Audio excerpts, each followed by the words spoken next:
Well, Meghan Markle has just given her first face-to-face interview after her explosive sit-down with Oprah earlier this year. The Duchess of Sussex joined the New York Times Deal Book online summit to discuss parental rights with host Andrew Ross Sorkin. Do you have any anxiety about getting involved in politics? I don't see this as a political issue, Okay. frankly. Look, there's certainly a precedent amongst my husband's family and the royal family of not having any involvement in politics, but I think this is, paid leave, from my standpoint, is just a humanitarian issue. Wow, it comes as Meghan faces fresh criticism for using her royal status to speak up on political issues. We're joined now by royal commentator Angela Mollard. Ange, good morning to you. Now, we saw there Meghan called parental leave a humanitarian issue. This is clearly something that's very close to her heart.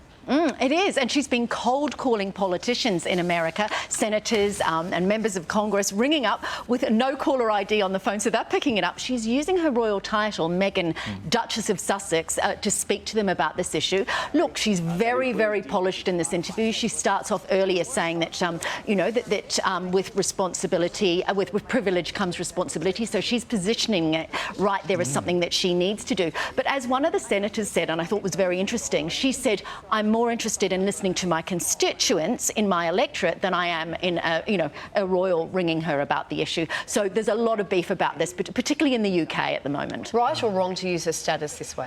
Look, I think what she's doing is being very, very clever. She's almost creating this new brand, which is half celebrity, half royalty. I think she's just on the edge of it not being okay.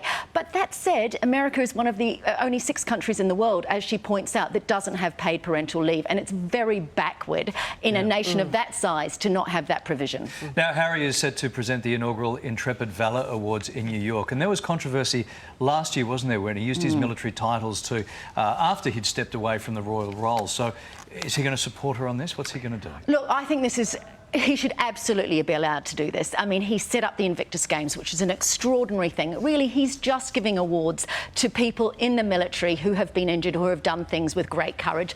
And, Harry was in that plane on the way back from, he was a serving soldier for 10 years. He did 2 tours of Afghanistan. It was in the back of a plane as he saw injured soldiers coming back that he had the idea for Invictus. So, yes, I think this correlates with his purpose. It's close to his heart, and I think, look, if you take that way away from the guy, you've taken him out of the family, you take him away from that kind of military connection, you don't have much left that's really honourable and part of his innate purpose. And part of his identity too.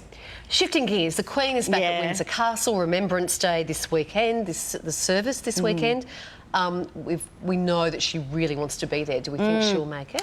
Oh, you have to hope she'll make it. She's pulled out of a Saturday event, a festival that always happens the day before Remembrance Sunday. This is very important to her. She usually turns up at the Cenotaph, and I think she'll want to position herself there this weekend. I think she'll want to be seen on this occasion. Just the speculation around her health isn't great for the monarchy as a whole, and there's been a lot of beef with royal courtiers in terms of them pushing her too hard and criticism from commentators that she needs more time off. She's had this rest. She's been to Sandringham. She's come back to Windsor, and I think we will see her. And in some of the biggest royal news in a lifetime, in a generation, Kate Middleton has given us a rare glimpse inside her handbag. Angela. And quick, I want to get to this. Yeah, look, I don't think she... Let me finish the question then. I don't think she's given us a rare glimpse. I think she forgot to zip it up. This is a $1,200 Smithson handbag. She's got her laptop. She's got a ring binder with papers. Apparently, she always carries makeup, and she, of course, carries blotting paper in case she gets shiny. She's got 3 kids. I reckon there's also a packet of raisins and a muesli bar in there as well, don't you think? See, if that was a cheaper handbag, it'd probably have Velcro and we wouldn't be having this conversation. But all we can see for sure is the ring binder and the computer. Is that correct? That's all we can see for sure. The rest of it is speculation. Tiara? No tiara? Disappointing. No keys to a... She's wearing jeans. I don't think you pop a tiara on top of that. Like a lippy. I would have liked a nice lippy colour. Yeah, would have been nice to see what she actually uses. Kylie's handbag has got wheels. It's a disgrace. You should never look at a woman's hand. You need a hazmat suit to go near that thing. Thank you, Ange.